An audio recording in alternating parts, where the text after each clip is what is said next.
Okay, so we're having a bit of a time crunch here and doing things a little bit different on Facebook. Weird, my phone says it's on silent, but it keeps making noise. I don't know what that's about, but I think it's sorted out now. All right, welcome to Logan Reads Live this lovely Tuesday evening. We are going to be going to The Adventures of Peter Rabbit. And we're going to start with the very first one, The Tale of Peter Rabbit. And before that, we are going to go to Stuart McLean and read about early April 2009. But of course, Logan Reads Live is presented by Rosalind and Jane, and today is the last day we are featuring the Amber Heart Top, where you can wear this feminine heart-shaped pattern to all your favorite places. Also, with details like its gorgeous butterfly sleeves and soft pink shade, you can't go wrong with the Amber Heart Top. This classic top can make your day or night look extra chic and make you ready for any occasion. Ruffle up your outfit in the best way with the Amber Heart Top. All right, we will go to Stuart McLean, early April 2009. The ice was off the pond this weekend.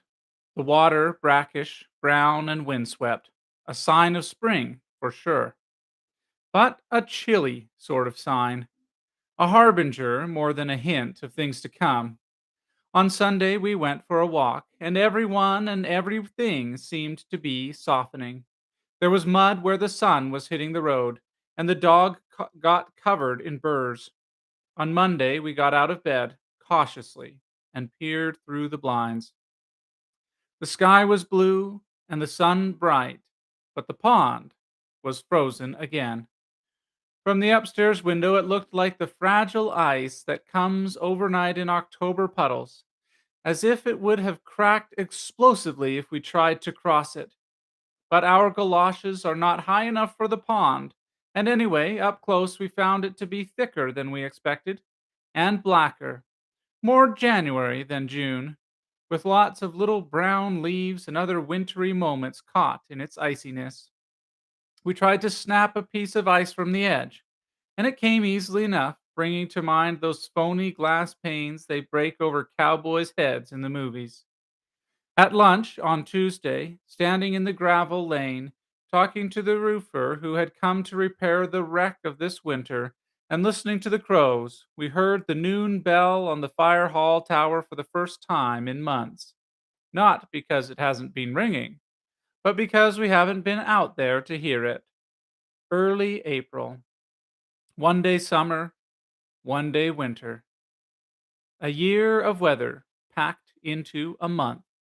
The month that shuffles its feet on your stoop, like a young man clutching a bouquet behind his back while the girl stands there thinking, "Get over yourself.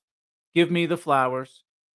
But she waits, like little you and me, the burr covered dog wagging her tail by our sides while the ice melts and freezes, melts and freezes. All of us waiting for the moment he leans toward her. All of us praying for the kiss. Dated the 6th of April, 2009. I put my bookmark down somewhere and I don't know where. Okay. All right, I'll find that later. It's time now for the feature presentation of Logan Reads Live tonight. The Tale of Peter Rabbit. In this large book that's going to be a pain to hold up. By Beatrix Potter. Once upon a time, there were four little rabbits, and their names were Flopsy, Mopsy, Cottontail, and Peter. They lived with their mother in a sandbank underneath the root of a very big fir tree. "Now, my dears," said old Mrs. Rabbit one morning, "you may go into the field or down the lane, but don't go into Mr. McGregor's garden. Your father had an accident there. He was put in a pie by Mrs. McGregor. Now run along and don't get into mischief. I am going out." Then old Mrs. Rabbit took a basket and her umbrella and went through the wood to the baker's.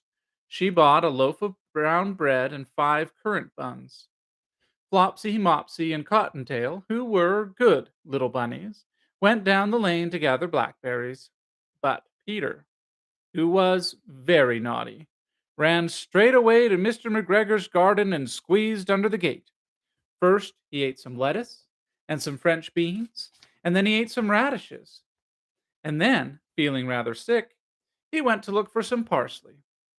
But round the end of the cucumber frame, whom should he meet but Mr. McGregor? Mr. McGregor was on his hands and knees planting out young cabbages, but he jumped up and ran after Peter, waving a rake and calling out, "Stop, thief!" Peter was most dreadfully frightened. He rushed all over the garden, for he had forgotten the way back to the gate. He lost one of his shoes among the cabbages, and the other shoe amongst the potatoes. After losing them, he ran on 4 legs and went faster, so that I think he might have got away altogether, if he had not unfortunately run into a gooseberry net, and got caught by the large buttons on his jacket. It was a blue jacket with brass buttons, quite new. Peter gave himself up for lost and shed big tears, but his sobs were overheard by some friendly sparrows, who flew to him in great excitement and implored him to exert himself. Mr. McGregor came up with a sieve, which he intended to plop on top of Peter. But Peter wriggled out just in time, leaving his jacket behind him, and rushed into the tool shed and jumped into a can. It would have been a beautiful thing to hide in, if it had not had so much water in it. Mr. McGregor was quite sure that Peter was somewhere in the tool shed, perhaps hidden underneath a flower pot. He began to turn them over carefully, looking under each. Presently, Peter sneezed. "Curty shoo!"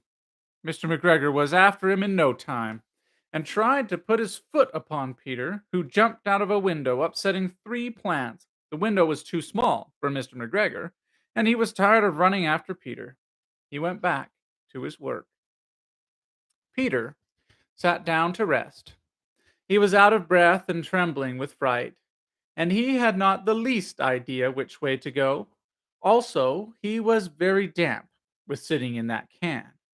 After a time, he began to wander about, going lippity lippity, not very fast, and looking all around. He found a door in a wall, but it was locked, and there was no room for a fat little rabbit to squeeze underneath. An old mouse was running in and out over the stone doorstep, carrying peas and beans to her family in the wood. Peter asked her the way to the gate, but she had such a large pea in her mouth that she could not answer. She only shook her head at him. Peter began to cry. Then he tried to find his way straight across the garden, but he became more and more puzzled. Presently he came to a pond where Mr. McGregor filled his water cans. A white cat was staring at some goldfish.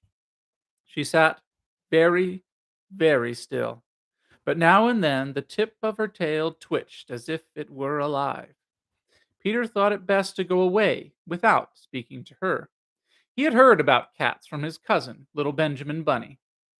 He went back towards the tool shed, but suddenly, quite close to him, he heard the noise of a hoe.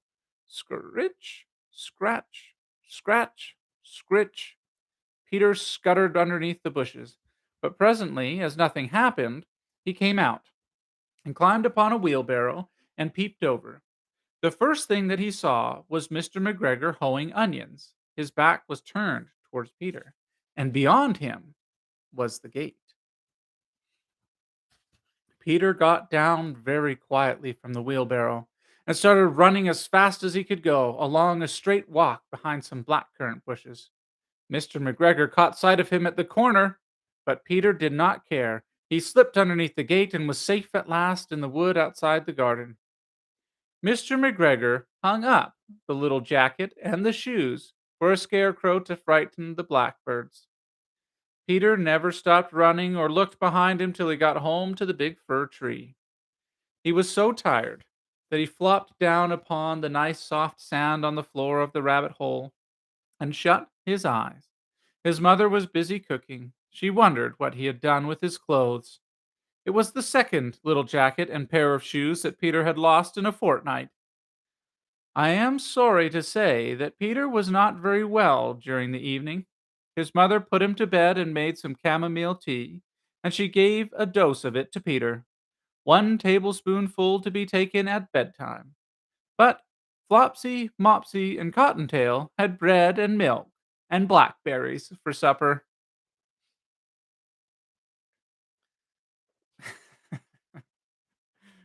Well, Peter may have got in trouble and not got to have his blackberries, or the blackberries, because they certainly weren't his. But he did get the other food that he ate.